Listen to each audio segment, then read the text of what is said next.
السلام عليكم ورحمة الله وبركاته. ازيكم حبايبي؟ عاملين ايه؟ يا رب يكونوا دايما بخير.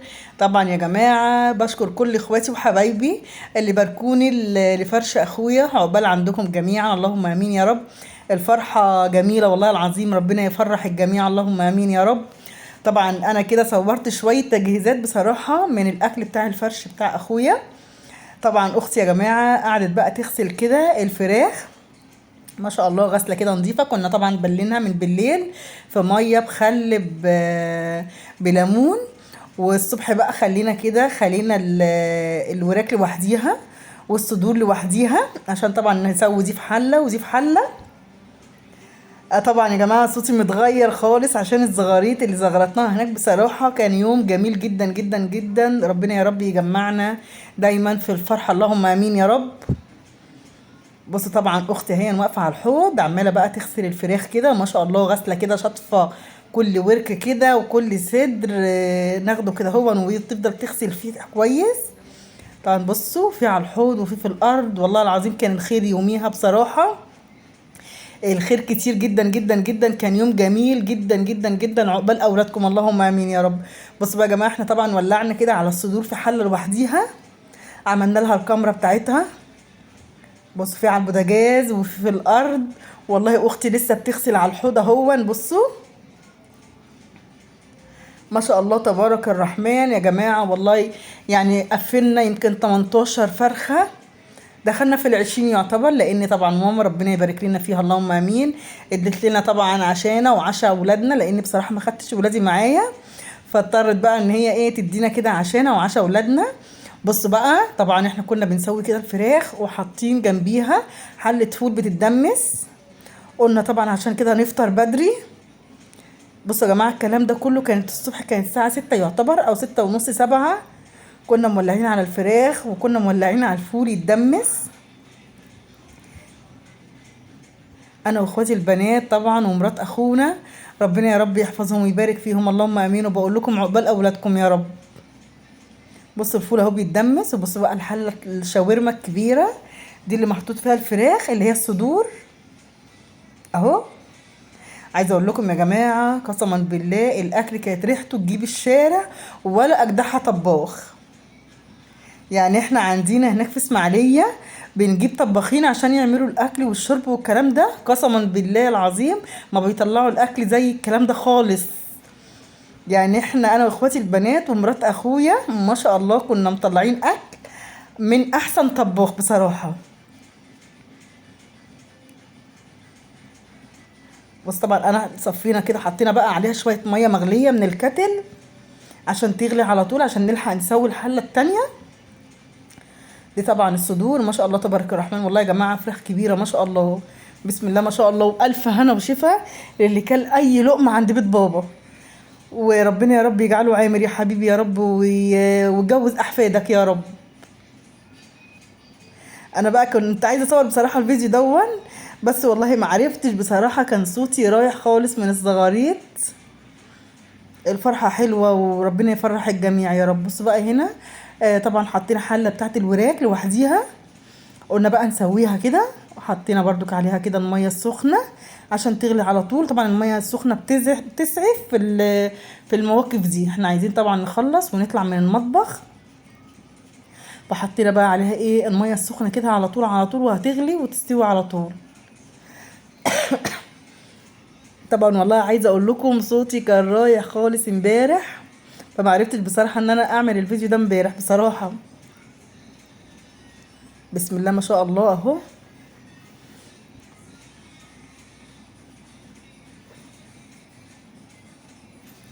حطينا بقى البصل كده والطماطم والفلفل والكمره الحلوه. بصوا الحلتين بقى حلل ماما ما شاء الله تبارك الرحمن، زي ما بقول لكم ولا اجدعها طباخ، ما احتاجناش الحمد لله حاجه من بره، حللنا وحاجتنا كلها كانت في البيت. تعالوا بقى يلا نعمل شويه كده صينيتين البطاطس بقى ما شاء الله عليها. طبعا قطعنا الطماطم عشان نضربها والفلفل اهو، الفلفل الاخضر ما شاء الله، كميه بطاطس كده حلوه هي. كنا مقطعينها طبعا ونقعينها كده في حبه ميه، وقشرنا لها الثوم. الثوم ده كله مش عشان البطاطس بصراحه، كنا برضو عاملين شويه ملوخيه كده خضره، فقلنا بقى نقشر الاتنين بالمره يعني، فلفل والطماطم والبطاطس والثوم. انا بقى يلا عشان نضرب بقى الطماطم كده، بس ما رضيتش طبعا انا اقول يعني اسمعكم صوت الخلاط، صوت الخلاط كان مزعج. ضربنا بقى كده شفشقين طماطم حلوين. مرات اخويا بقى هي كده بتقطع البصل وهي واقفه على الرخامه.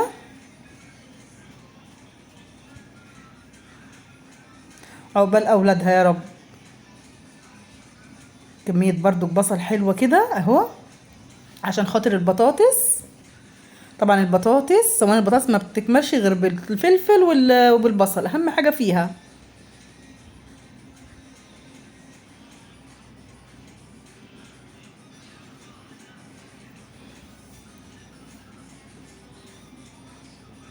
قشر كده البصل بقى كويس خالص كده وتنضفه.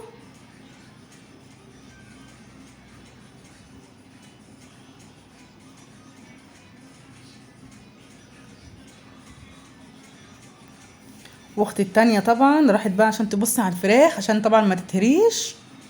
اهو نطلع بقى صدر كده ونشوف استوى ولا لا، بس احنا بصراحة كنا خايفين نطلعه ني لان الصدور كبيرة، الفراخ نفسها كبيرة. فقلنا لا خليها كمان شوية تاخد لها ايه غلوة كده ولا حاجة، وبعد كده بقى نبقى نطلعها. بصوا يا جماعة شوربتها، شوربة الفراخ ما شاء الله تبارك الرحمن، يعني ولا اجدعها طباخ. اهو طبعا اختي التانية ربنا يبارك فيها وعقبال اولادها يا رب، قاعدة بقى في الارض كده بتقطع طبعا الفلفل الاخضر عشان خاطر نعمل صينية البطاطس.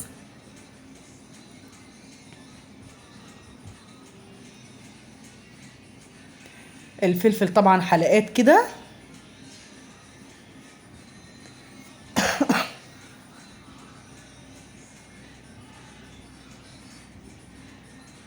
كان يوم جميل والله العظيم، وكان الجو بصراحة كان جميل. وزغاريت بقى ورقص وطبل ومزمار، وطبل البلدي طبعا جه، بس والله انا بقى يعني اتلخمت بصراحة، فمعرفتش ان انا اصور لكم خالص الطبل البلدي. بص بقى اختي مرات اخويا كده واقفه، هي طبعا هي متخصصه البصل، واقفه كده على بردك على الرخامه وبتقطع طبعا البصل كده حلقات اهو.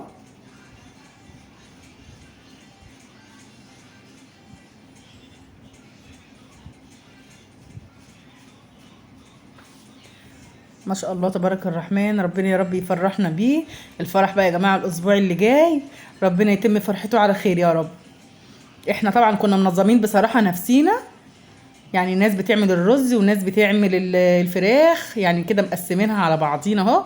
وانا بس مش ورايا غير ان انا اصور. قالوا لي لا صوري عشان تصوري طبعا حبايبك واخواتك في القناه. فرحتنا طبعا اخونا الصغير خلاص، ربنا يا رب يفرحنا بيه، اللهم امين يا رب، ويتم فرحته على خير يا رب، وكده يوفق الشباب كلهم يا رب.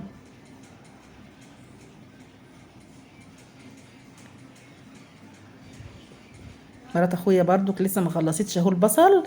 كانت كميه بصل كبيره يا جماعه، كنا جايبين يمكن 3 كيلو بصل، على يمكن 4 كمان، على 10 كيلو بطاطس. ما شاء الله تبارك الرحمن. وبقى خلاص الصدور خلاص بدأت بقى تستوي، فاحنا قلنا بقى نطلعها. ما شاء الله تبارك الرحمن. بصوا يا جماعه ورق لورا بقى وحبهان والحركات والتكات بتاعت اختكم شوشو، واخوات اختكم شوشو. بصوا اهو. طبعا ماما في الساعات دي كانت قاعده بقى بره، قلنا لها انت اطلعي بره مالكيش دعوه باي حاجه خالص، احنا نسد يعني ولا اجدعها طباخ. عندنا طبعا الطباخين هناك في اسماعيليه يا جماعه بياخدوا كميه فلوس حاجه رهيبه، يعني بيكملوا مثلا 6 7 آلاف جنيه. انما احنا الحمد لله رب العالمين عندنا في مصر الستات هي طبعا هي الشطار، هم اللي بيعملوا اكلهم وشربهم ويسدوا طبعا في المواقف الصعبة.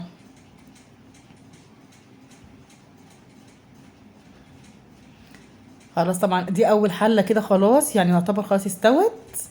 الصدور كلها كنا حاطينها في حلة واحدة.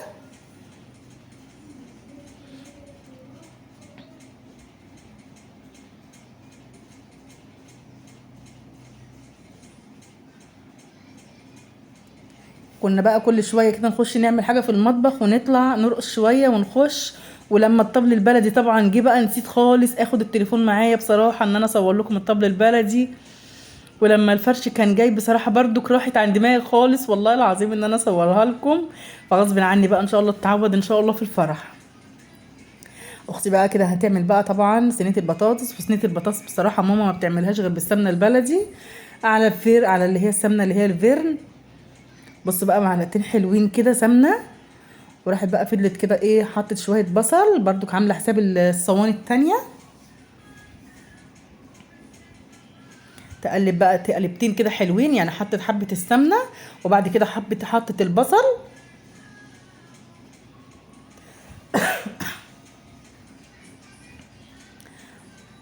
تاخد بقى تشويحتين حلوين كده. عايزه اقول لكم يا جماعه ريحه البطاطس كانت حاجه تانية خالص. يعني توديكم في حته تانية خالص بصراحه والله العظيم 3 مش شكرانيه في نفسينا. ونحط بقى انا قلت لها كده حبه الفلفل الاسمر. ماما طبعا مجهزه كل حاجه في البيت يعني محتاجناش كيس ملح من بره الحمد لله رب العالمين. جايبه كل حاجتها في البيت. بص بقى اختي ما عجبهاش السمنه اللي في الصينيه قالت لي لا هاتي كمان يا شوشو. رحت قلت لها خدي اهو شويه تاني. راحت حطت بقى كميه برضو حلوه من السمنه لان ده طبعا فرح وعايزين اكلنا وشربنا يبقى حلو كده وحاجه تشرف.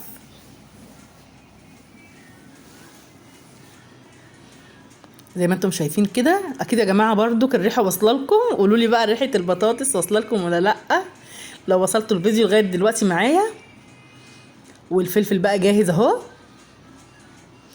برضك هتشيل من الفلفل ده متهيالي برضك للصواني التانية. حطينا بقى كمية فلفل كده حلوة برضك تاخد تشويحة كده بسيطة.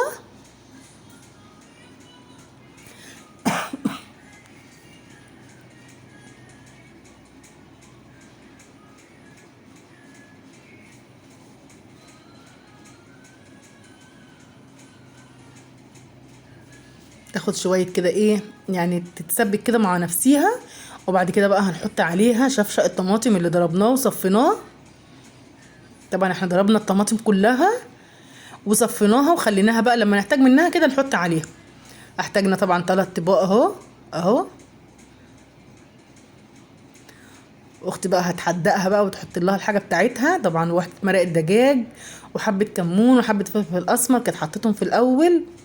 ياخدوا بقى شويه كده ايه تفضل تقلب فيهم يعني تتبيله حلوه كده.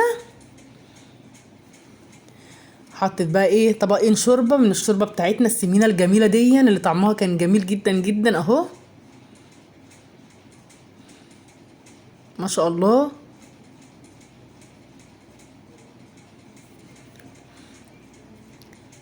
هي بس تغلي كده وهنحط ايه هنسقط بقى البطاطس. حطت شويه ملح. حطت توابل كتير بصراحه اختي بتحب التوابل بصراحه. حطت شويه توابل كده محترمين. وبعد كده بقى هتجيب بقى البطاطس. هترصي بقى البطاطس يا جماعه بصوا مش دلق البطاطس لا رص كده البطاطس بتبقى جميله بصراحه. ما تحطيش طبقتين فوق بعضيهم لا طبقه واحده عشان لما تتحمر كده تبقى جميله وحلوه وشكلها شكل الصينيه تبقى تحفه.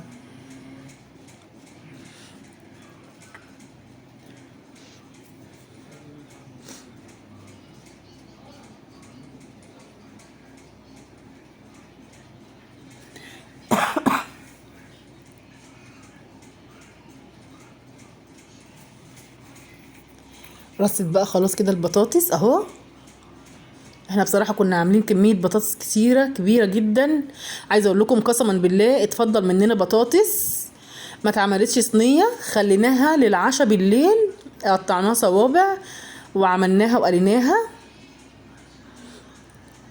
لان كانت ماما بصراحه كانت عامله كميه كبيره جدا جدا جدا من البطاطس.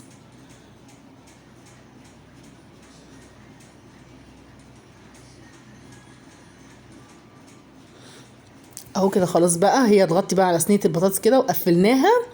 تعالوا بقى للملوخيه الخضراء بتاعتنا الجميله. مرات اخويا طبعا قاعده كده بقى ايه غسلتها في مصفى في الحله كويس وبعد كده بقى بتحب ان هي تحطها كده في المصفى.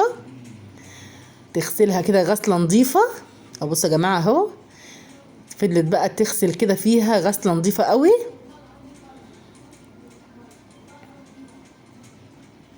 ما شاء الله تبارك الرحمن. الملوخيه خضراء وجميله جدا اهو، مصفتين يعتبر ملوخيه، ما شاء الله. وهنعمل بقى حلتين رز يا جماعه بقى فاخر من الاخر. بصوا الحلل جميله جدا جدا جدا، بقول لكم ولا اجدعها طباخ يجيب الحلل دي. كل حاجه موجوده عند ماما بصراحه. ربنا يا رب يجعله عامر يا حبيبتي بحسكم يا رب. حلل شاورما كبيره وحلل شاورما صغيره وصواني، ما شاء الله تبارك الرحمن. ما احتاجناش الحمد لله رب العالمين لاي حاجه. انما في ناس بصراحه عندنا هناك في اسماعيليه بيجيبوا بقى احنا عندنا اساسا في اسماعيليه بنجيب الطباخين بيجيبوا بقى حلالهم وحاجتهم كلها بتبقى جاهزه. انما احنا بصراحه في مصر احنا اللي بنعمل اكلنا وشربنا لنفسينا اهو، ما شاء الله.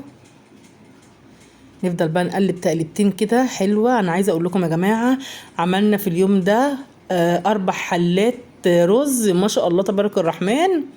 يعني انا بقى احنا بنعمل دلوقتي الرز كده عند اختي فوق بابا على طول اختي، واختي التانية بتعمل الحلتين فوق عند اخويا طبعا، واختي التالتة قاعدة تحت طبعا مع صينية البطاطس بقى ومع الفراخ وبشطب طبعا المطبخ. يعني بقول لكم احنا كنا منظمين نفسينا كده. بصوا الحلتين الرز ما شاء الله تبارك الرحمن اهو.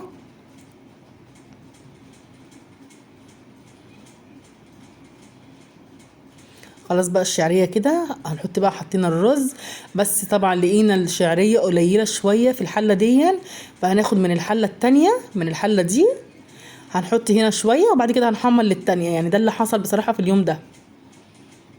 يعني هنا كده قليله شويه الشعريه، هناخد بقى من الحله التانية نزود في الحله دي.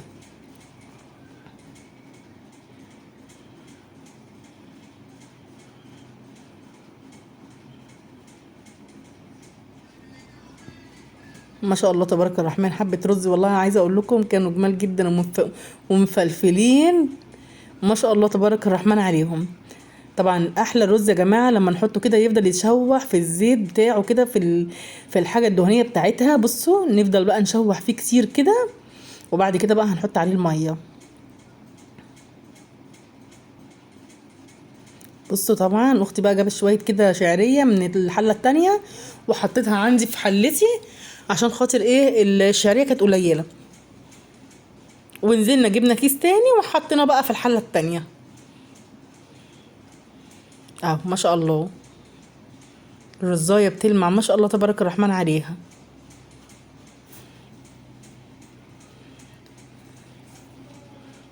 دي اول حله رز نعملها.